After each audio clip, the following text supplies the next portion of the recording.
Bonjour à tous les amoureux de la lecture. Aujourd'hui, je vous apporte un livre, Autopsie de l'injustice contre le père au tribunal de la famille. Dans ces livres, on nous explique l'expérience de mariage et l'expérience des couples en Europe, en Afrique et partout dans le monde. Ces livres est écrit par un Congolais détenteur d'un doctorat en philosophie. On traite plusieurs questions dans ces livres. Pour tous ceux qui veulent acheter ces livres, contactez le numéro affiché ou écrivez par mail. Ça va beaucoup aider la jeunesse, surtout les jeunes mariés et tant d'autres qui sont dans ces processus, à voir comment gérer tous ces problèmes. Merci Nabandi Konyon, ce discours sur Bozouami. Esengweza makasi ya kokutana na bino ko solo la makambo ya Congo ko expliquer bino ce qui se passe réellement na mboka na biso. Merci na confiance boko sala biso matin midi soir boko la kisa biso betoza biso mopote boko continuer comme ma biso mustika. Merci. Et puis oui bi kepona ko solo la makambo ya Congo partout to kozwama tout ça là qui est fort to ya ko pesa bino information partout ya na oba partout ko za na zamba ou check caméra au pesi congolais information. Et ça grâce na bino, grâce à ba j'aime na bino, grâce à kopanza ba vidéo na biso, na CEB sarabino toujours que ekendaka en 20 bolo naka na déserté, bolo naka na terre fertile. Yango moni pour récolte na mo ezalaka information ya malamu à temps réel. Bande kolobi, bande ko ya Goma balalité. Qu'est-ce qui s'est passé na Goma?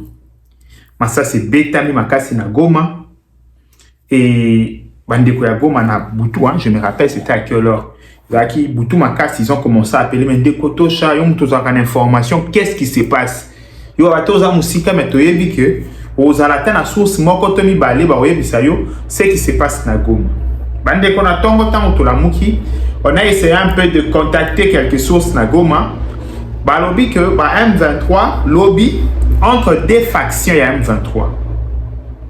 Ndambu ya ba M23 entre bango basali ba désordre na bango nocturne ki muyibi na bango nocturne bake ko buka ba magasin parce que les M23 bakutani na problème ya mbongo bake ko buka ba magasin ko buka ba buki ba magasin ba yibi et na tongo il faut calmer ba esprit bake ko zo ba prisonnier badeko yoka makambo obungi ba osala bake ko zo ba prisonnier o bakangaka en désordre. Baena bango na tongo ko présenter bango étant des criminels. Que non, bango mutu bayaki na mutu ko ça la désordre. Et pourtant ce sont les M23 eux-mêmes qui ont fait ça.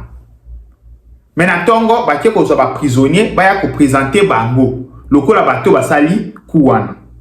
C'est ce qui s'est passé na Goma. Notre armée n'est pas impliquée dans makambo eleka na Goma, donc c'est ça la vérité. Donc, tanga, la société civile, et tous nos sources nous disent ça. Que M23, basali kuna bango, et balingi mascaré, mascarade, pardon, comme d'habitude. Bande kotolongo mwanda mupwambi ya Goma, na ya Rwandais, tuzongeli Rwandais congolais. Oui. Bande ko, Rwandais congolais za banani. Rwandais ya Kinshasa nde nazongeli. Boyebi ya cela 2 jours. Na ye awa batu musuku bakongolo bake na région de rébellion. Na s'attaquer na gouvernement congolais lokola nyama. Na s'attaquer na pouvoir mboka na biso lokola nyama. Matin midi soir na koloba.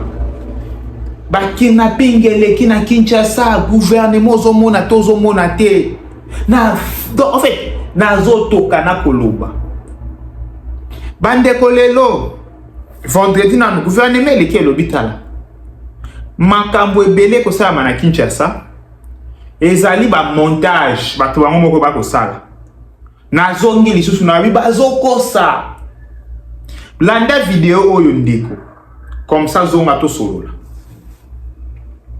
Bonjour mademoiselle. Kombo nani? Ovandi wapi? Ok. Police criminelle ekangi opo na nini? Crime osali nini? Okosa ke ba enlever yo. Mais ba enlever ki yo te. Ozalaki wapi tango ozokosa ke ba enlever yo?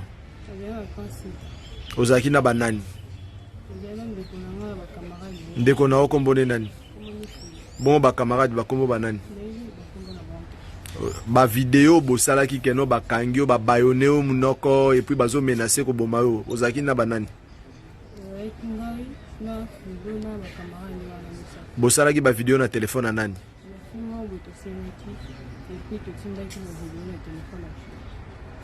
Ok. Alors, likanisi ezwaki yo ndenge nini makanisi utelaki yo wapi po osala auto kidnapping wana?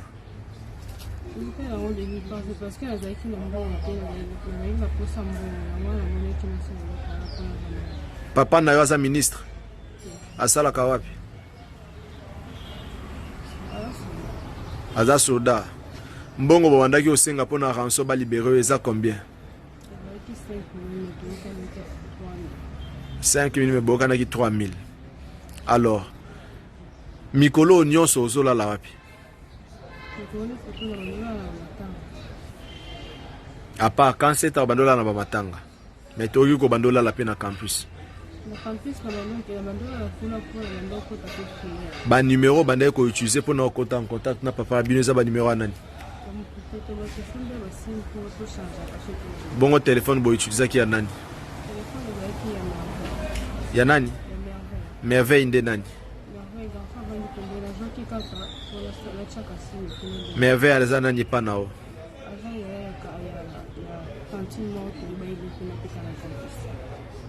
Oyebi mwana mwasi na kombo ya Safi. Boyeba ni ndenge ni? Bosali na musala nini? Implication na eza nini par rapport à makambo?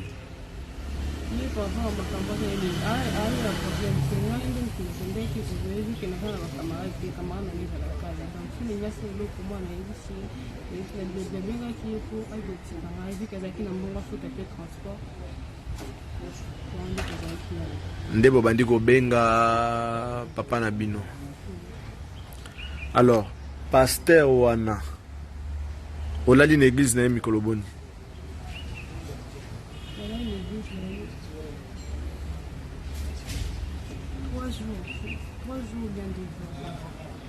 Boye bani na ndenge ni?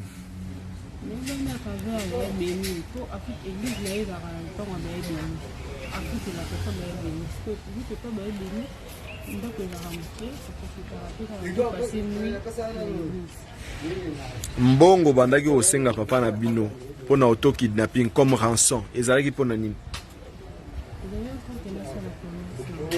Commerce ya nini? Awa siko la police ekangio. Okoyebisa papa na bino. Tango bandai ko sala ba acte wana oyeba ke ezaka infraction. Et oyeba ke no le fait ya kotia ba service en alerte par rapport à dossier à kidnapping d'un citoyen congolais, pourtant ils ont kidnapping te. Oyebi que c'est passible d'une peine et à prison. Wano oyebi yango. Banani bayeba ki makambo yo. Banani obetela ki atali solo ya pamba. Tanga bakombo.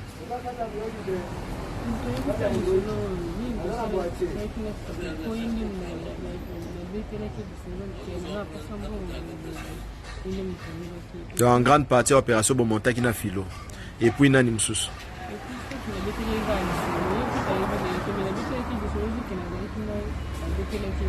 Na unikin obetelaki nani lisolo na campus.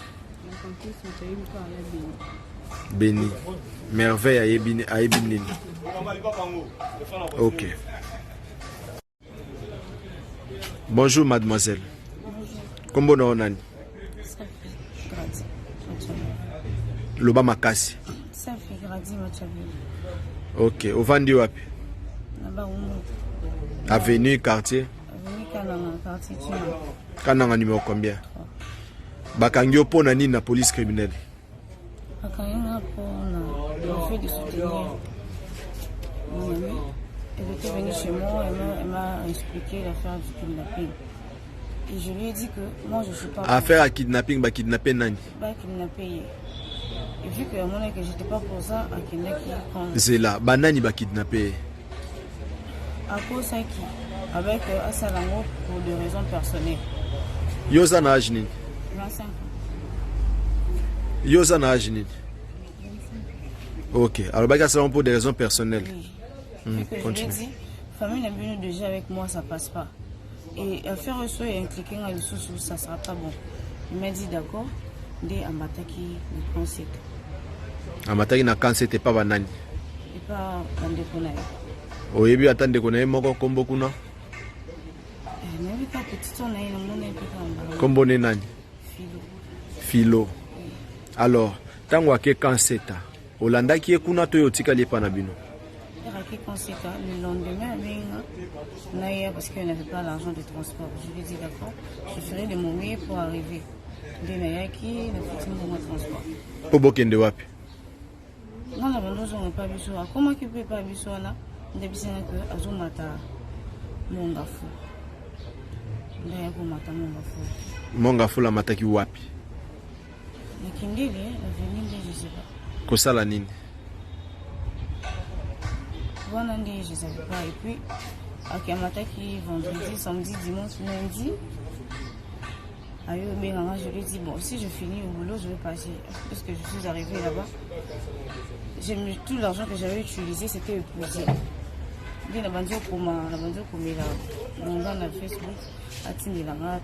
Quand tu es arrivé où? Où elle était chez une sœur. Parce qu'elle m'avait dit la sœur, comment elle s'appelle? Il y a Béni. Il y a Béni. Toi, tu es déjà allé là-bas combien de fois? Moi, là-bas, je pars la rendre visite souvent parce que c'est une sœur. Une sœur de l'église, une sœur de la famille. Nous avons été avec elle dans une même parcelle. Donc tu pars souvent la rendre visite. Oui, souvent je pars la rendre visite. Et comment elle connaît Béni? Comment elle est connue Béni à travers moi le jour d'anniversaire de ma fille. C'était quand? Le 30 mars. C'est quoi l'implication de Béni dans cette affaire? Rien, elle n'a pas... Elle est au courant, oui ou non? Béni, je ne sais pas si elle a vu relater. Alors, là-bas, chez Béni, vous dormiez où?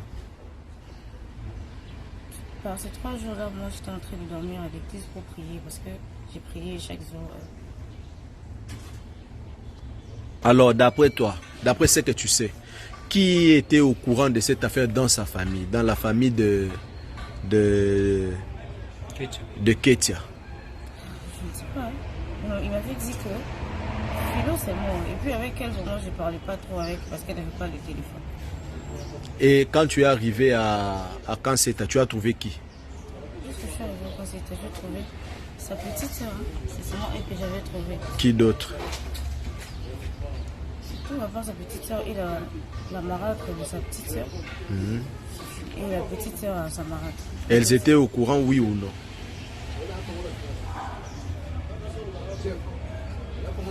Elles étaient au courant? Je ne sais pas. Parce que c'est elle qui est passée nuit là-bas. Elles étaient au courant ou pas?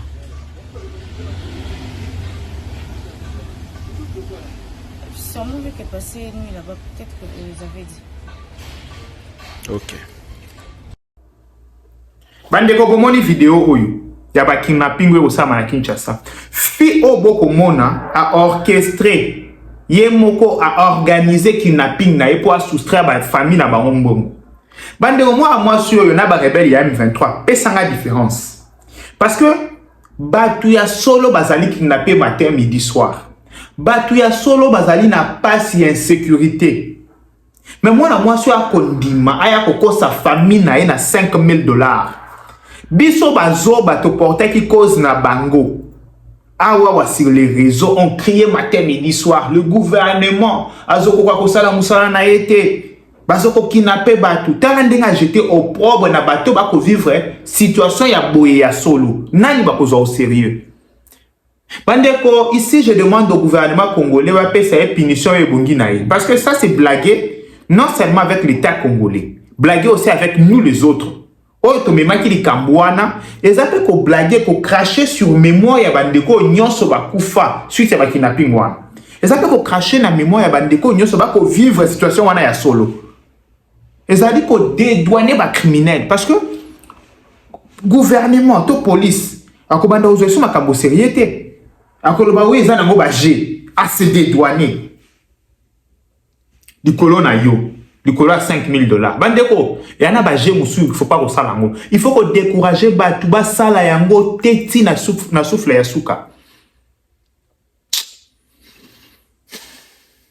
Il faut ko décourager moi na moi soyo. Na bato nyonso baza tenté. Ya osali loko yo. Ba bandela ngo lisuote. Bandeko, en fait, il y a kanisi le quoi et le quoi ça lui a chende via baninga musu na danger. Via bato ba ko vivre situation wana ya solo. O baza kidnappé, o bazo boma. A chende ba vie na bango na danger. Na rasi asala makala bo pesa e peine oyo e ko servir na leçon. Na bandeko mususu. Na abi clémence ezalate na justice na biso. Parce que acte oyo ezali kocha insécurité na pays na biso. Les gens vont commencer ya koleka boye. Ba crime ebele to bandole kisango boye. Na ville ya 20 millions d'habitants oyo criminalité ezali makasi koleka. Yo ya kosala ba ya boye pour au soustraire famille na yo $5,000. Boche yango pe sur les réseaux. Nous les autres toyokeli bino mawa. Toye sur les réseaux kolela na kombo na bino. Tobe bani na ba ministre intérieur, tolobi ke ministre intérieur azoko sa mwana batu. Bandeko. Tolobi ke ministre intérieur azoko sa. Pardon na Chabani. Jacquemaine Chabani na sengyo pardon officiellement. Bandeko toye to komi koloba ke ministre intérieur azoko sa. Azako loba makambo ebité. Likolo na bino. Siko braquage ko samba ko boma bato monite ke to banda ko zo ngo litsusu na force te likolo na bino bandiko boko mona donc to ko bunda bamba o senti que congolais za muto yo ko pesela ba organe na yo te congolais azali muto yo ko zo ba organe na yo cha yango en GT o ko zala kaka dessus de moi soit décevoir bato.